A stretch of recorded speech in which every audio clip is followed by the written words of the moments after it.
Hello everyone, welcome back to the tutorial series on microcontroller peripherals and interfacing. This tutorial is about types of DAC and its interfacing with 8051. As the name suggests, digital to analog converter is a device which is used to convert digital input signal into corresponding output analog signal. DACs are often used in digital systems to provide complete interface with analog sensors and output devices for control systems such as those used in automotive engine controls. They are also used in voice synthesizers, automatic test system and process control actuator. They allow computers to communicate with the real, that is analog world. Practically, switches, resistors and op-amps are the basic units that are used to implement a DAC. Now, let us try to construct the basic block diagram of a DAC. First of all, we need to store the input binary numbers. That's why a register is used to store the digital information. On-off switches are used to switch between the supply voltage and the ground. The voltage is further properly divided by using a resistive summing network. This voltage is then amplified with the use of amplifier for further processing. Based on the resistive network configuration used, DAC has two types: binary weighted resistor and R2R ladder resistor DAC. Figure shows binary weighted resistors DAC. It utilizes summing op-amp circuit, and the weighted resistors are used to distinguish between each bit from MSB to LSB.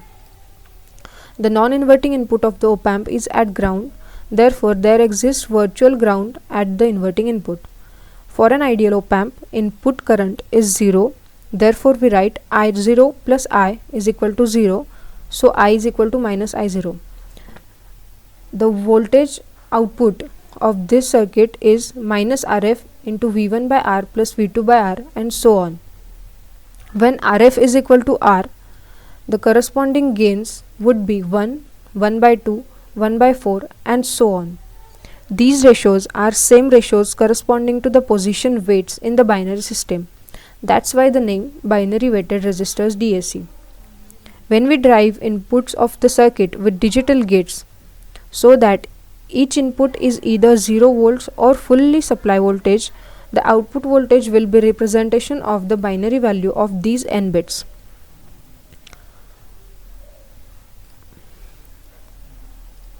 When we give input like 1, 0, 0, 1, the corresponding output voltage is this. If we change the input, the output voltage also changes. You can verify these values from the equation given. Now, every circuit has its own advantages and disadvantages. This circuit is simple to construct and analyze. It also gives faster conversion rate. However, we require several different precise input resistors like R, 2R, and it is not always possible to get the precise values. It can be expensive, therefore it is usually limited to 8-bit resolution, and it needs large range of resistor values with high precision in low resistor values. The next type of DAC is R2R ladder network.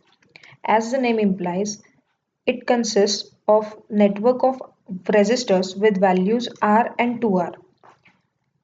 Just like previous one, in this type of DAC also, each bit controls a switch between ground and the inverting input of the op-amp. If the input digital bit is high, then the corresponding switch is connected to the inverting input of the op-amp. While if the bit is low, then the corresponding switch is connected to ground. The R2R ladder network directly converts parallel digital word into an analog voltage. Each digital input has its own weighted contribution to the analog output voltage. We can analyze this circuit using Thevenin's theorem. This theorem states that we can reduce any kind of combination of batteries and resistances with two terminals into its equivalent circuit by replacing them with a single voltage source and a single equivalent resistance R. Let us apply this theorem to block A. When the digital input bit is 1, switch at this position would be closed. This will provide V reference at this point, which is shown here as V0. By applying Thevenin's theorem, we get this circuit to be reduced in this form. Here, the voltage source is replaced by equivalent voltage source V0 by 2 and the resistors are replaced by the equivalent resistance R. We can apply this same theorem for the whole network and finally we will obtain a circuit like this. So V0 by 16 across equivalent resistance R is then provided to the inverting input of the op-amp. Now the same theory can be applied for the whole network and then for this circuit we will get V3 to be equal to 1 by 8 times V reference, V2 to be equal to 1 by 4 times V reference and V1 to be equal to 1 by 2 times V reference. So the output voltage is given by minus R into B3 into V reference by 2R plus B2 into V reference by 4R plus B1 into V reference by 8R plus B0 into V reference by 16R. Here B3, B2, B1 and B0 are the input digital bits. Let us take an example.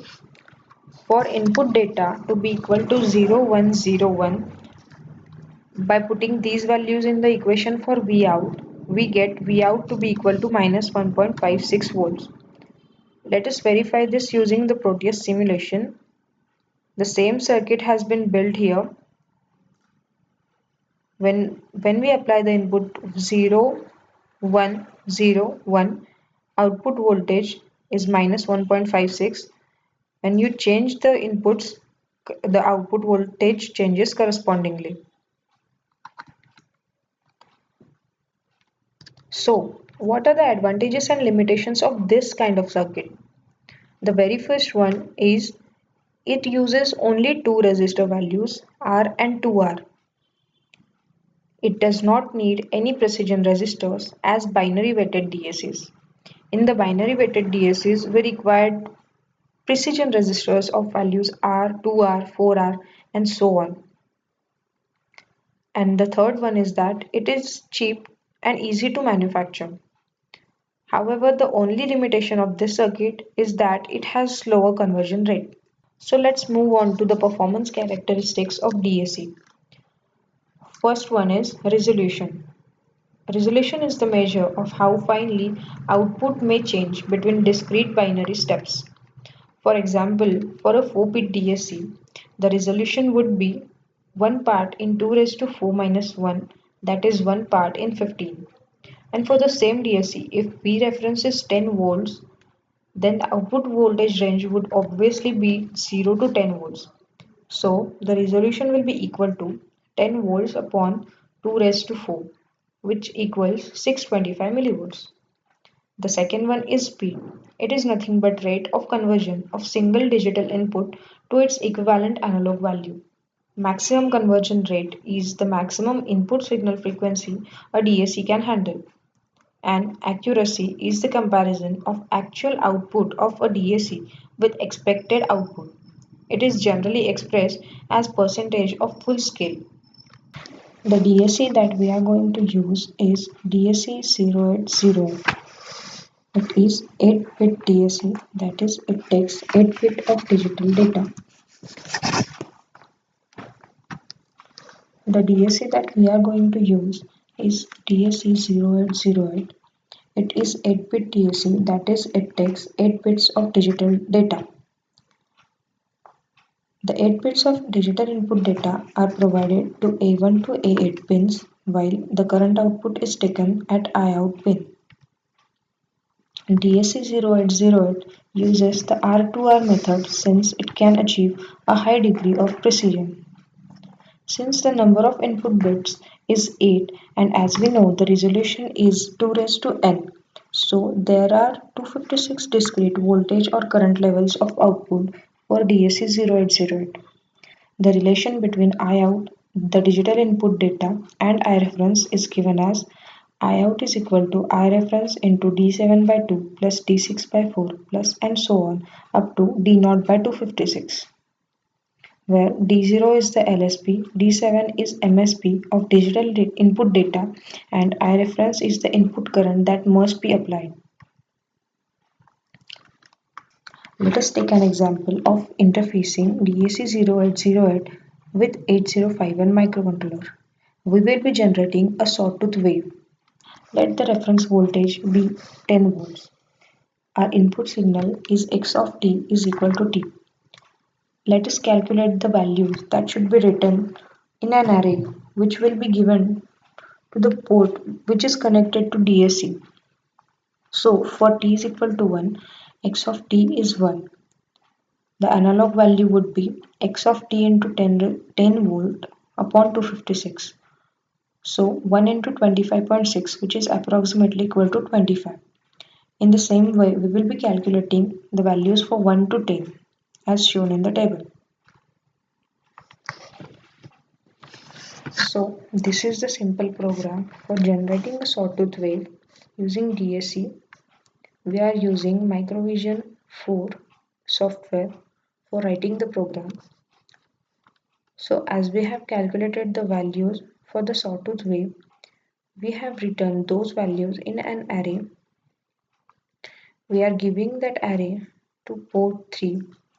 Now we have connected DAC to the port 3 of the microcontroller. This is the circuit diagram of interfacing DAC0808 with microcontroller. The output current I out of the DAC0808 is given to the I to V converter, that is current to voltage converter built using an op-amp. This converts this input current to proper output voltage, and this voltage is then plotted on a graph. This is the output of the program that we have written. We have got a sawtooth wave, and you can also verify the values. Like for 2 we are getting 50. The approximate calculated value is 50. For 1 it is 25 and we are getting 24. So you can easily verify the values also. You can generate any type of signal you want by calculating the proper values.